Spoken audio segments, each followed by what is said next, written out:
All right, guys. So I just wanted to make a quick video, kind of continuing from the footsteps of my video that I did a couple of years ago, where actually I think I did one more recently. Anyway, I don't have very many subscribers or viewers, but a while ago I made a video comparing the Leatherman Surge against the Gerber MP600. And then more recently I did another video comparing the Gerber MP600 again to the Surge, but I also threw in my opinion on this RAE gear sheath,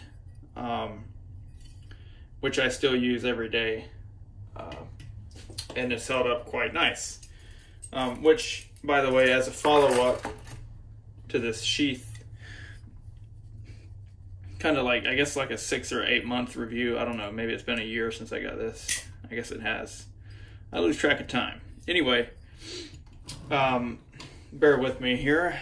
I'm trying out a weird angle with I just have my iPad in the case propped up, and I figured this is an appropriate camera angle because I'm dealing with detailed shots of multi-tools, so you can kind of see it up close. But the only thing I don't like about this is, I think, specific to the way that the Gerber is designed, not the sheath itself. Because the Gerber has features on it that could easily get caught on things, edges and such. Whereas if you made a sheath for the Leatherman Surge, it's much more, I feel like it's much more smooth. So anyway, sometimes when I take this in and out of the sheath, depending on how you look at this, it's either a bonus feature or annoying. But these little wings can sometime, right here, get caught in a groove. But for the most part, it's kind of rare. Sometimes this happens where the crest of this bump right here, of the spring, that crest, if you look at it through this hole, this crest kind of gets caught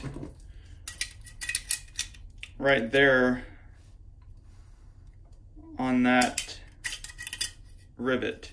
So sometimes it gives you the sensation that it's being caught, but it's not really being caught. Anyway, I wouldn't change anything about this. I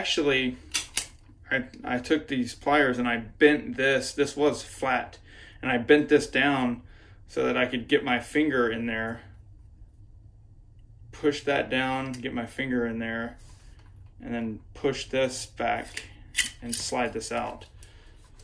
But part of the appeal of these Gerber pliers to me is the tactility of the click.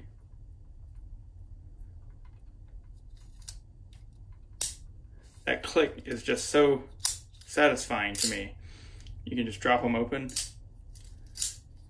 I guess I should use this hand so that you just push these buttons and they fall. You can do that. You can do the hands. That's part of the enjoyment of using these. I mean, I feel like most people who use a Gerber, I feel like they use it for that sling functionality. No one is like, oh, I love the tools inside the Gerber. No, they love it because it's one-handed operation for the pliers. And as a matter of fact, I took out the knife blade from here and I added in a second screwdriver. So I have 2 of these. These 2 are the same, one's just black. Sometimes you might need to get, like, this one's in the middle. Sometimes you might need to get like more shallow approach angle on something versus higher approach angle on the second one. I don't know. Anyway, as you can see, I put the black blunt nose pliers into this silver frame. I kind of think it looks cool. But these are my go-to pliers. When I need pliers, I pull out the MP600, and this is my go-to everything else. When I need needle nose pliers, there's really nothing to compare to these beautiful Leatherman needle nose pliers. I absolutely adore these pliers. Everything else though, I don't really like the implements. Like this, if this tension isn't set perfectly, these can be hard to get out. I like the screwdriver a lot, and I like the awl pretty well. And I also, you know, I do really appreciate this can opener, because I use this for way more than just opening cans. This is a great little all-purpose tool.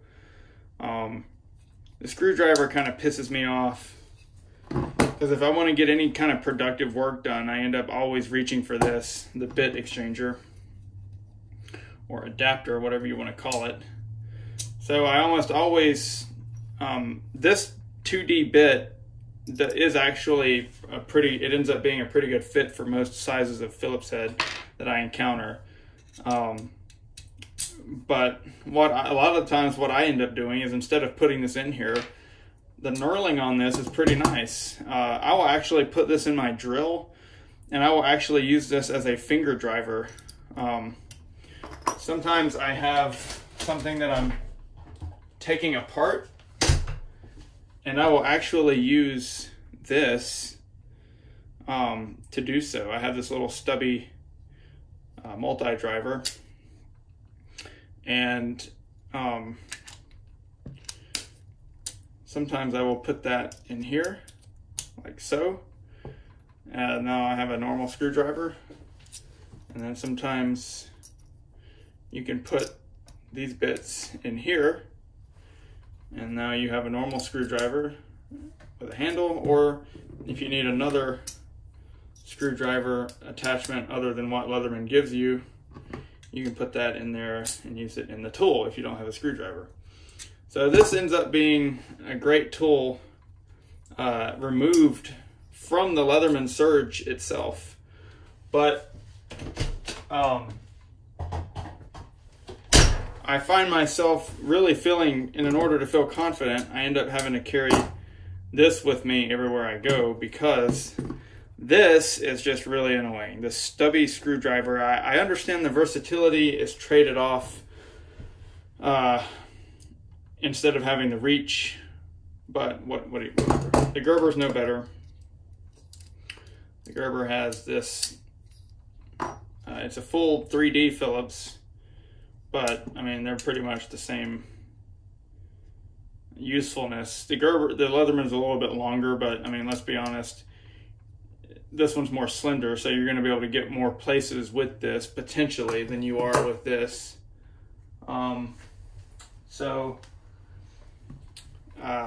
That brings me to the point of this video, is what defines the usefulness of a multi-tool? Well, most people know this, but that comes down to the user. And for me, every single thing in front of the camera here is a multi-tool.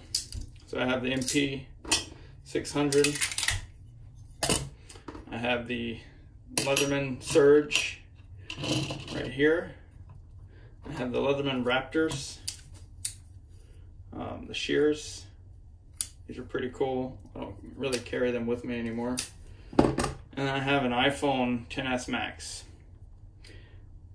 This is my most heavily used multi-tool. And I like to compare multi-tools to the iPhone, because if you look at a multi-tool for what it is, it's a tool that gives you different basic functions for different tasks. So for instance, if you need to cut something, you have knives, you have scissors, you have a saw. you have 2 different knives, you know. I'm a dog groomer, and I run my own dog grooming van, and I have to repair a lot of the equipment.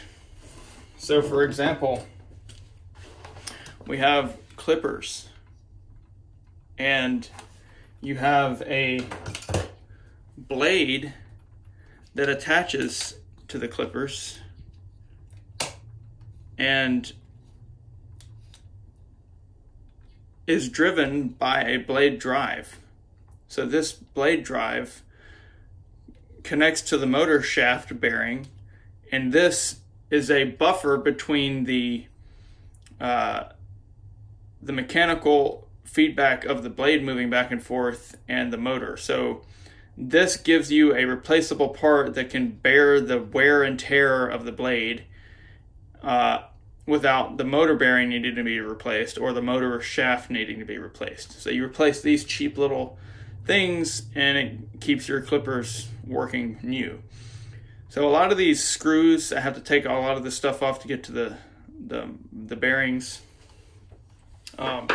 Sometimes some models of clippers, the cables can go out. These are removable, but sometimes you need to replace the cables. Sometimes you need to replace these attachments. Sometimes you need to fix other equipment like dryers and such. So I'm not a multi-tool user in the traditional sense of going camping out in the woods and starting fires and, you know, shaving off kindling from twigs. But on the other hand, I believe that gives me more use cases for these tools, and I need them to be more versatile because I'm using everything. Sometimes I have to use the serrated blade instead of this. Sometimes I do find myself in a situation where this jigsaw T-shank blade actually comes in handy, because as goofy as it is, if I don't have a jigsaw or I don't have power, I can buy a jigsaw blade that's 3 or 4 times longer than this and have a huge saw with a decently comfortable handle, and I can cut off like a limb like this big around. You know, you can put a tile blade in here to cut ceramic tile. You can cut a metal blade in here and cut off nails or bolts or whatever. I appreciate stuff like this in a multi-tool, whereas someone who's maybe camping, maybe they'll never use this. Maybe they'll never use a serrated blade over the straight blade. Maybe they'll never use the awl or the Phillips head. The flat blade. You know, maybe some of these people don't even hardly use the pliers. I don't know. But for me, these devices are a lot like iPhones or mobile phones in general, because you have these applications that let you do almost single function tasks. And what happens is you have things like this. Like, this is shortcuts for iOS. So you can do so much stuff at a moment's notice with something like that. Your smartphone it's a camera. It's a pocket research device. It allows you to do so much stuff. If you need help, you can call for help. You can look stuff up. If I need to fix something or cook something, I can look it up and have access to that information right there. I can translate language. I mean, this is the epitome of a tool. And maybe you're someone who likes cars, and the drive of the car is important to you. Well, you might make the decision to buy one brand of a car over another because of the luxury features or the feeling of the drive, the feeling of the suspension, the motor. You might appreciate those things. Well, it's the same thing for people in multi-tools or tools in general. So the other point of this video is I'm waiting on my Leatherman FREE P4 to come in the mail, and I'm going to do a in-depth comparison of the FREE P4 to the Leatherman Surge, and naturally the Gerber MP600, and I'm just gonna act like that didn't happen, and we will see how they compare and what differences they offer. And I want to give a good in-depth view up close, you know, from all angles. It's frustrating to me sometimes when I see some people making videos and they show the tool from one angle and then they move it around, you know. Some people want to see things like the tool thickness. Like, we're gonna pull out an implement here, and we're gonna pull out another implement here, maybe two, and we're gonna compare the thickness of the steel. You can see the Phillips head screwdriver there is almost twice as thick. What about the pry bar on the Gerber? Right at the same thickness almost. You know, stuff like that. That's what I'm excited about. That's what I can't wait to compare with the Leatherman P4. We're going to look at plier jaw thickness. You can see the Gerber looks really beefy, but it's just because it's a blunt nose. If I put these side by side overlapped, they are almost the same thickness. And another way to gauge this is to put this in here in the handle, and you can see they are almost identically thick. But to look at them, the Leatherman almost looks thinner. So also the finish on this is almost like a forged satin finish. And I believe the finish on the Free P4 is much more silvery stainless. So stay tuned on this channel for that comparison. I'm very excited to get my hands on that. Hopefully I can get that video up soon. And thanks a lot. Bye.